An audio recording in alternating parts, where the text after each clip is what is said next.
দর্শক সবাইকে আমন্ত্রণ নিউজ 24 সকাল 9টার বিরতিহীন সংবাদে আপনাদের সঙ্গে পুরো সংবাদ জুড়ে আছি আমি তামিমুর রহমান তন্ময়। এতক্ষণ দেখছিলেন সংবাদ শিরোনাম, এবার যাচ্ছি পুরো সংবাদে। নতুন বাস এখনই নয়, পুরনো বাসগুলোকে এই রং চং করেই রাজধানীর ঘাটারচর থেকে মতিঝিল রুটে চালু হতে যাচ্ছে কোম্পানি ভিত্তিক বাসের পাইলট প্রকল্প। সংশ্লিষ্টরা জানান, বিদ্যমান বাসগুলোকে আধুনিকায়ন করতে প্রত্যেক বাস বাবদ 3 লাখ টাকা করে লোন পাবেন মালিকরা। আগামী 1 এপ্রিল থেকে ঘাটারচর মতিঝিল রুটে চালু হতে যাচ্ছে এই পাইলট প্রকল্পটি। বাকিটা জানাচ্ছেন প্লাবন রহমান। জোরে সোরে এগুচ্ছে রাজধানীর বাস রুট রেশনালাইজেশন প্রোগ্রামের কাজ। কমিটির সবশেষ সিদ্ধান্ত অনুযায়ী রাজধানীর ঘাটারচর থেকে মতিঝিল রুটে কোম্পানি ভিত্তিক পাইলট প্রকল্প চালু করতে প্রস্তুতি চলছে। সরেজমিন খোঁজ নিয়ে জানা যায়, রজনীগন্ধা, সিটি লিংক সহ অন্তত 5টি কোম্পানির 50 জনের বেশি মালিকের অন্তত 165 বাস চলছে ঘাটারচর থেকে মতিঝিল হয়ে সাইনবোর্ড রুটে। বিদ্যমান এসব বাস দিয়েই ঘাটারচর মতিঝিল রুটে কোম্পানি ভিত্তিক বাসের পাইলট প্রকল্প চালু করতে চান কর্তৃপক্ষ। এসব জরাজীর্ণ বাসের উপর ভর করে এই ঘাটারচর থেকে মতিঝিল পর্যন্ত রুটে বাস রুট রেশনালাইজেশন প্রোগ্রামের পাইলট প্রকল্প চালু হতে যাচ্ছে। তবে এসব বাসেই লাগানো হবে নতুন রং। পুরনো এসব বাসগুলোকেই ভেতরের সিট সহ যতটা সম্ভব নতুনত্ব আনার চেষ্টা করছে কর্তৃপক্ষ। পরীক্ষামূলকভাবে শুরু হতে যাওয়া এই রুটের সব বাসকে সবুজ রং করা হবে। বাসের ভেতরের দুরবস্থা পরিবর্তন করে নতুন করতে স্বল্প সুদে প্রত্যেক বাস বাবদ 3 লাখ টাকা করে লোন পাবেন মালিকরা। অনেকে ভাবছে যে এখানে নতুন বাস দিয়ে শুরু করে না কেন। নতুন বাস দিয়ে এই মুহূর্তে শুরু করতে গেলে অনেক সময় লাগবে। প্রতি গাড়ি প্রতি 3 লক্ষ টাকা করে ব্যাংক ঋণ দেওয়া হবে এবং সেটা 4.5% ইন্টারেস্টে 2 বছরের মধ্যে পরিশোধযোগ্য। সেই টাকা দিয়ে গাড়িগুলোকে আধুনিকরণ করা হবে, তারপরে গাড়িগুলো রুটে যাবে। বাস রুট রেশনালাইজেশন প্রোগ্রামে প্রত্যেক চালক হেল্পারকে নিয়োগপত্র দেওয়ার কথা থাকলেও পাইলট প্রকল্পে তেমনটা হবে কিনা এখনও নিশ্চিত না। তবে পাইলট প্রকল্প চালুর আগে এই রুটে বাস স্টপেজ টিকিট কাউন্টার করে দিচ্ছে 2 সিটি কর্পোরেশন। কোম্পানি যদিও full fledged joint stock company হচ্ছে না, তারপরেও শ্রমিকদেরকে, ড্রাইভারদেরকে অ্যাপয়েন্টমেন্ট দিতে হবে, তাদেরকে বেতন ভিত্তিক চালাতে হবে, তাদের ড্রেস কোড থাকবে।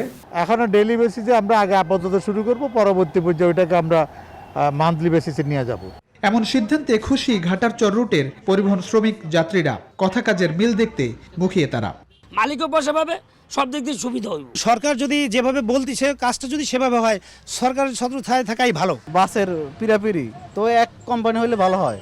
সব মিলিয়ে পাইলট প্রকল্প কতটা শৃঙ্খলা ফেরাতে পারে ঘাটারচর মতিঝিল রুটে তা দেখতে অপেক্ষায় থাকতে হচ্ছে আরও অন্তত 4 মাস। প্লাবন রহমান, নিউজ 24, ঢাকা। রাজশাহী শহর থেকে প্রায় 10 কিলোমিটার দূরের চরখানপুর গ্রামের মানুষ অনেক মৌলিক অধিকার থেকেই বঞ্চিত। এমনকি কয়েক বছর ধরে তারা পুলিশও কখনো চোখেই দেখেনি। অভিভাবক হিসেবে শুধুমাত্র বিজিবিকে চেনেন তারা। এসব এলাকায় সীমান্তে টহল ও নিরাপত্তা জোরদার করেছে বিজিবি। বিস্তারিত দেখুন মুখ খন্দকারের প্রতিবেদনের ক্যামেরায় ছিলেন লিটন বাবু। ভারত বাংলাদেশের সীমান্ত লাগোয়া গ্রাম চরখানপুর, যেখানে প্রায় 2,500 মানুষের বসবাস। পদ্মা নদী দিয়ে বিচ্ছিন্ন এই গ্রামটিতে যাতায়াতের একমাত্র উপায় নৌকা। আশেপাশে হাট বাজার না থাকায় এখানকার বাসিন্দারা নির্ভরশীল রাজশাহী শহরের উপর। বর্ষাকালে নদীপথে যাতায়াত কিছুটা সহজ হলেও শুষ্ক মৌসুমে ভোগান্তির শেষ নেই। ভারতীয় সীমান্তের কিছু অংশ পাড়ি দিয়ে আসতে হয় খিদিরপুর খেয়াঘাটে। এর কিছুটা পথ নৌকায় ও পরে পায়ে হেঁটে রাজশাহী শহর।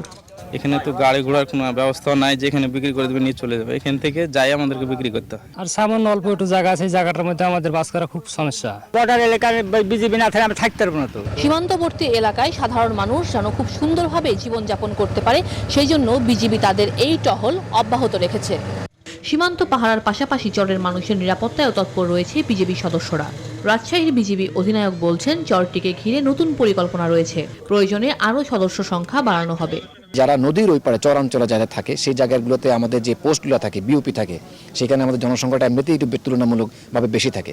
তার চেয়েও বড় কথা, আমাদের এখানে যে চরাঞ্চল এলাকাতে খুব একটা কাঁটাতারে বেড়া নেই, তো যার কারণে তাদের সার্বিক নিরাপত্তাটা দেখার দায়িত্বটা কোনো পরোক্ষভাবে আমাদের উপরেই চলে আসে।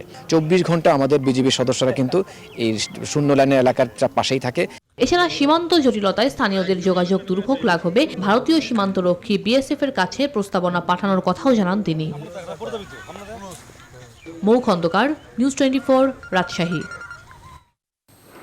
যুক্তরাজ্যে পাওয়া করোনা ভাইরাসের নতুন স্ট্রেনের সাথে বাংলাদেশে পাওয়া নতুন স্ট্রেনের মিল থাকলেও এই নিয়ে উদ্বিগ্ন হওয়ার কিছুই নেই, এমনটি বলছে বাংলাদেশ রোগতত্ত্ব রোগ নিয়ন্ত্রণ ও গবেষণা ইনস্টিটিউট। দেশীয় বিজ্ঞানীরা বলছেন, সারা বিশ্বেই করোনা ভাইরাস বারবার ধরন পাল্টাচ্ছে, আর এই বিষয়ে সজাগ দৃষ্টি রয়েছে বাংলাদেশের। আরও জানাচ্ছেন শাহালি জয়। যুক্তরাজ্যে পাওয়া নতুন ধরনের করোনা ভাইরাস নিয়ে বিশ্বব্যাপী উদ্বেগের মাঝে বাংলাদেশে শনাক্ত হওয়া নতুন স্ট্রেনের বিষয়েও এখন আলোচনা চলছে। দেশে করোনা ভাইরাসের নতুন ধরনটি শনাক্ত হয়েছে নভেম্বরের প্রথম সপ্তাহে। 17টি নতুন জিনোম সিকোয়েন্স পরীক্ষা করে 5টিতেই করোনা ভাইরাসের নতুন স্ট্রেন পায় বিজ্ঞান ও শিল্প গবেষণা পরিষদ, যা যুক্তরাজ্যের নতুন বৈশিষ্ট্যপূর্ণ ভাইরাসের সঙ্গে মিলে যায়। বাংলাদেশের রোগতত্ত্ব রোগ নিয়ন্ত্রণ ও গবেষণা ইনস্টিটিউট বলছে, এ নিয়ে আতঙ্কিত না হয়ে স্বাস্থ্যবিধি মেনে চলতে হবে। বর্তমানে ইউকেতে বা সাউথ আফ্রিকাতে যে ভাইরাসটির নতুন ভেরিয়েন্ট দেখা যাচ্ছে, সেখানে কোথাও কোনো প্রমাণ নাই যে অনেক মানুষ মারা যাচ্ছে বা ডিজিজ অনেক বেশি মারাত্মক আকারে হচ্ছে, সেটা হচ্ছে না। কিন্তু এটা নর্মাল, যেটা আমাদের দেশে এরকম করোনা ভাইরাস হলে 80 থেকে 90% মানুষ ঘরে থেকেই সুস্থ হয়ে যাচ্ছেন এবং মাইল্ড সাইন সিমটম হচ্ছে, সেরকমই ইংল্যান্ডও সেটাই হচ্ছে। বিজ্ঞানীরা বলছেন, চরিত্রের পরিবর্তন যে কোনো ভাইরাসেরই ধর্ম, করোনা ভাইরাসের ক্ষেত্রেও তাই ঘটেছে। আমরা আসলে মেজর কোনো পরিবর্তন পাইনি, আমরা কিছু পরিবর্তন পেয়েছি যেগুলি পৃথিবীর বিভিন্ন জায়গায় হচ্ছে, সেটা আমাদের এখানে হচ্ছে, এবং সেটাতে আসলে সংক্রমণ সক্ষমতা বা সিভিরিটি বাড়ানোর কোনো প্রমাণ পাওয়া যায়নি। সার্স প্রথম যেটা হয়েছে সেটা এখন আর খুঁজে পাওয়া যাচ্ছে না। ইনফ্লুয়েঞ্জা মহামারী যেগুলো হয়েছে সেগুলো কালক্রমে সাধারণ ইনফ্লুয়েঞ্জা পরিণত হয়েছে। বাজারে যেসব টিকা মিলছে তা পরিবর্তিত করোনা ভাইরাসের প্রতিষেধক হিসেবে কাজ করবে বলেও জানান বিজ্ঞানীরা। পর্যন্ত গ্রেট ব্রিটেন বা অ্যাস্ট্রাজেনিকার বা ফাইজারের যে ভ্যাকসিন গুলো তৈরি হয়েছে, সেখানে ভ্যাকসিনেশনে কোনো সমস্যা তৈরি করবে না। এখনো পর্যন্ত বিজ্ঞানীরা বলছেন যে যতটুকু পরিবর্তন হয়েছে টিকাটা কাজে লাগছে। বিশেষজ্ঞরা মনে করেন, দেশে গবেষণা কম হওয়াতে নতুন ভাইরাস নিয়ে পরিস্থিতি অনুধাবন করতে সমস্যা হচ্ছে। শাহ আলী জয়, নিউজ 24, ঢাকা। করোনা দেশে একদিনে আরো 20 জনের মৃত্যু হয়েছে। এই পর্যন্ত মোট প্রাণহানি 7,398 জনের। গেল 24 ঘন্টায় নমুনা পরীক্ষা হয়েছে 13,695টি, এর মধ্যে শনাক্ত হয়েছে 1,163 জন। এ পর্যন্ত মোট শনাক্ত 5,07,265 জনের। সুস্থ হয়ে বাড়ি ফিরেছেন 2,113 জন। এ পর্যন্ত মোট সুস্থ 4,48,803 জন। শুক্রবার স্বাস্থ্য অধিদপ্তরের প্রেস বিজ্ঞপ্তিতে সব তথ্য জানানো হয়। 24 ঘন্টায় নমুনা পরীক্ষায় বিবেচনায় শনাক্তের হার দাঁড়িয়েছে 8.49%। এই পর্যন্ত মোট শনাক্তের হার 16.11%।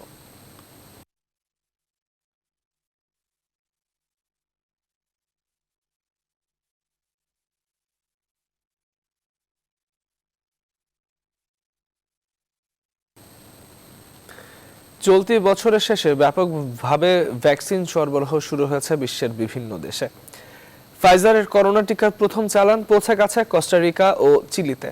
একই দিনে টিকাদান কর্মসূচি শুরু করেছে সার্বিয়া। আর আর্জেন্টিনায় পৌঁছে গেছে রাশিয়ার স্পুটনিক 5 ভ্যাকসিনের প্রথম চালান। এদিকে নতুন শনাক্ত হওয়া করোনা ভাইরাসের বিরুদ্ধেও ভ্যাকসিনগুলো কার্যকর ভূমিকা রাখবে বলে এখন প্রত্যাশা করছেন বিশেষজ্ঞরা।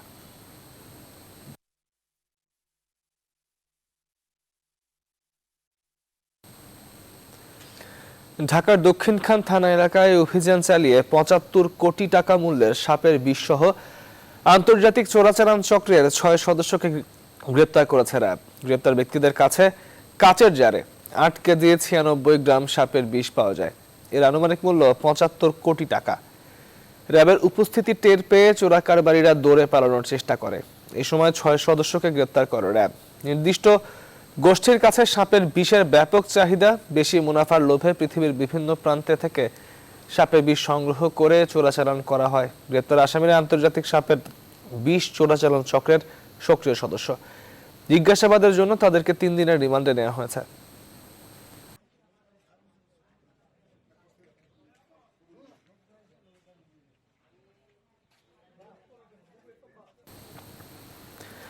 করোনাকালের স্থবিরতা কাটিয়ে ঘর গোছাতে ব্যস্ত হয়ে উঠেছে আওয়ামী লীগ। বিভিন্ন জেলা উপজেলায় সম্মেলন এবং সম্মেলন শেষ হওয়া জেলাগুলোর পূর্ণাঙ্গ কমিটি দেওয়ার কাজও চলছে। অঙ্গ ও সহযোগী সংগঠনগুলো সহ উপকমিটির পূর্ণাঙ্গের কাজও শেষ করে ফেলেছে ক্ষমতাসীনরা। একই সাথে উপজেলা ও পৌর নির্বাচনে প্রচার কাজে ব্যস্ত সময় পার করছেন দলের কেন্দ্রীয় নেতারা।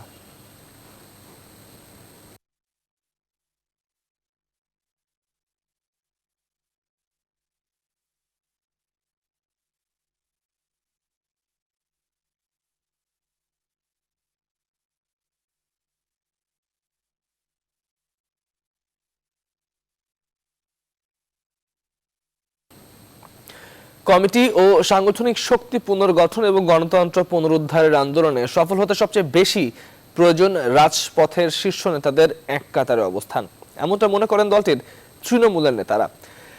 বলছেন শওকত মাহমুদ ও মেজর হাফিজকে নিয়ে দলের সৃষ্ট অস্থিরতা কোনোভাবেই কাম্য নয়। বিএনপি স্থায়ী কমিটির সদস্যরা দলের সংকটের কথা স্বীকার করলেও তৃণমূলের এই বক্তব্যের সঙ্গে একমত নন।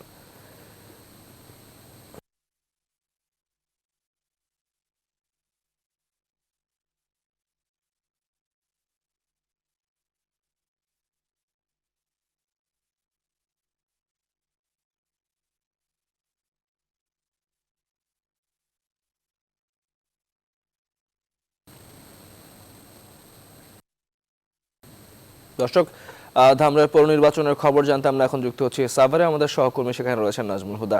নাজমুল হুদা, ধামরাই পৌর নির্বাচনের সবশেষ কি খবর রয়েছে আপনার কাছে?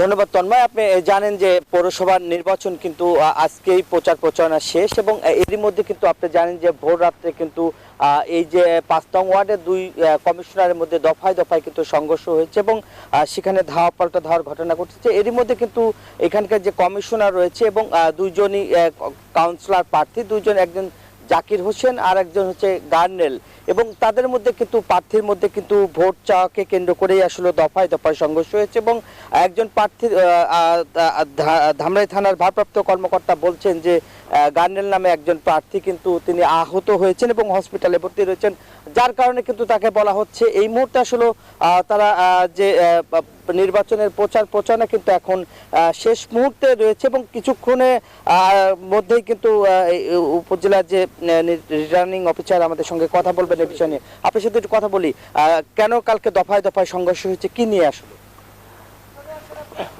আসলে বিষয়টা আমার নিজেও জানা নেই। আমি কালকে যখন বাসায় এসে যখন শুয়ে পড়ছি, এরকম হঠাৎ করেই প্রচণ্ড চিৎকারের শব্দ। পরে দেখলাম যে গার্ডেনের হাতে বিশাল বড় একটা বাঁশ, তার লোকজন আমার বাড়ির সাথে হামলা করেছে।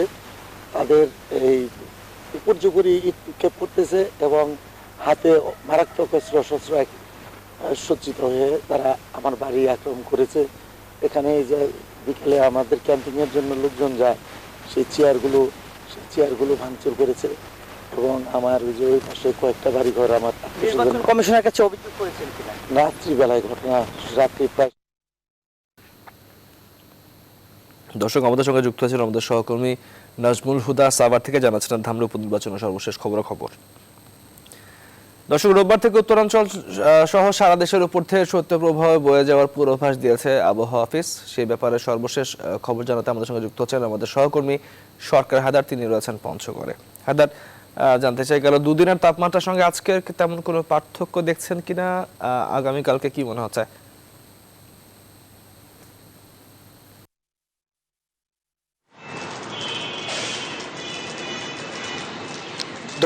ধন্যবাদ আপনাকে। আমরা পঞ্চগড়, আমরা জানি যে পঞ্চগড় হচ্ছে সবচেয়ে বেশি শীতার্ত অঞ্চল। এখানে আজকে 8.6 ডিগ্রি সেলসিয়াস তাপমাত্রা নির্ণয় করা হয়েছে, তেঁতুলিয়া আবহাওয়া অফিস আমাদের জানিয়েছে। এখানে প্রচণ্ড বাতাস আছে এবং বাতাসের সঙ্গে হিমেল হাওয়ার সঙ্গে একটি কনকনে ঠান্ডা অনুভূত হচ্ছে। এই কারণে এখানকার জনজীবন কিছুটা হলেও অস্বস্তিতে আছে। যদিও রোদের দেখা মিলছে, কিন্তু রোদের সঙ্গে প্রচণ্ড বাতাসের কারণে ঠান্ডা কিন্তু কমছে না এবং এটা কমার সম্ভাবনাও নাই। তেঁতুলিয়া আবহাওয়া অফিস যেটা জানিয়েছে যে আগামীকালকে থেকে ডিসেম্বরের শেষের দিকে একটি প্রবল শৈত্যপ্রবাহ বিরাজ করার একটা সম্ভাবনা রয়েছে। সেক্ষেত্রে এখানে কিন্তু আরও জনজীবন বিপর্যস্ত হয়ে যাবে বলে মনে করছেন সংশ্লিষ্টরা। বিশেষ করে একেবারে ছিন্নমূল এবং খেটে খাওয়া মানুষের অবস্থা একেবারেই আরও খারাপের দিকে যাবে বলে অনেকেই বলছেন। সবচেয়ে বড় ব্যাপার হচ্ছে যে এখন পর্যন্ত শীতের কাপড় কিন্তু সেইভাবে সাধারণ মানুষের কাছে পৌঁছায়নি। আমার কাছে এই ছিল সর্বশেষ তথ্য পঞ্চগড় থেকে। আমরা ফিরে যাচ্ছি আবার স্টুডিওতে। হায়দার, আপনাকে ধন্যবাদ আমাদের সঙ্গে পঞ্চগড় থেকে যুক্ত হওয়ার জন্য। এবার আন্তর্জাতিক প্রসঙ্গ। নানা জল্পনা ও আলোচনার পর অবশেষে খুলে গেল ব্রেক্সিট পরবর্তী বাণিজ্য চুক্তির জট। বৃহস্পতিবার লন্ডনে এই বিষয়ে এক চুক্তিতে সই করেন ব্রিটেন ও ইউরোপীয় ইউনিয়ন। দুপক্ষের জন্যই মঙ্গলজনক হবে বলে মন্তব্য করেছেন ইউরোপীয় কমিশনের প্রেসিডেন্ট। আর টুইটারে প্রধানমন্ত্রী বরিস জনসন বলেছেন, ব্রিটেনের জন্য একটি ক্রিসমাস উপহার। তবে বিরোধী দল লেবার পার্টি বেশ সমালোচনা করেছে এই সিদ্ধান্তের। নাজিয়ানা ডেস্ক রিপোর্ট।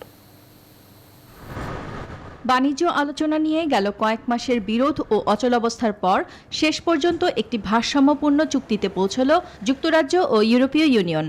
গত 31 জানুয়ারি আনুষ্ঠানিকভাবে যুক্তরাজ্য ইইউ থেকে বেরিয়ে যাবার পর শুরু হয় 11 মাসের ট্রানজিশন পিরিয়ড। এ সময়ের মধ্যে কার্যকর একটি বাণিজ্য চুক্তিতে পৌঁছাতে ম্যারাথন আলোচনা চালিয়ে সমঝোতা হলো দুই পক্ষের। বৃহস্পতিবার রাতে টুইটারে 2 হাত উঁচিয়ে জয়ের উচ্ছ্বাস প্রকাশ করে ব্রিটিশ প্রধানমন্ত্রী বরিস জনসন জানান, চুক্তি সম্পন্ন হয়েছে।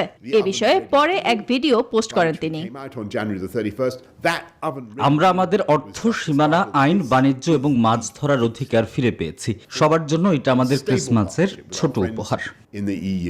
27টি জাতির ইউরোপীয় ইউনিয়ন থেকে আনুষ্ঠানিকভাবে বের হওয়ার দীর্ঘ ও কঠিন প্রক্রিয়াটি সম্পন্ন হলেও একে মিষ্টি দুঃখ বলে অভিহিত করেছেন ইউরোপীয় কমিশনের president Ursula von der Leyen. সমঝোতার পর ব্রাসেলসে এক সংবাদ সম্মেলনে তিনি বলেন, খুবই ভালো একটি চুক্তি হয়েছে। তবে এই চুক্তির সমালোচনা করে বিরোধী দল লেবার পার্টির নেতা কের স্টেমার বলেছেন, পার্লামেন্টে অনুমোদনের জন্য প্রধানমন্ত্রী জনসন খুবই সংকীর্ণ একটি চুক্তির দলিল পেশ করতে যাচ্ছেন। এদিকে ব্রেক্সিট পরবর্তী বাণিজ্য চুক্তি সম্পন্ন হওয়া সুখবরে মিশ্র প্রতিক্রিয়া জানালেও বেশিরভাগ ব্রিটেনবাসী একে স্বাগত জানিয়েছেন। নাহিদ জিহান, নিউজ 24। দর্শক, শেষ করছি এখনকার নিউজ 24 বিরতিহীন সংবাদ। সঙ্গে থাকবার জন্য এতক্ষণ ধন্যবাদ সবাইকে।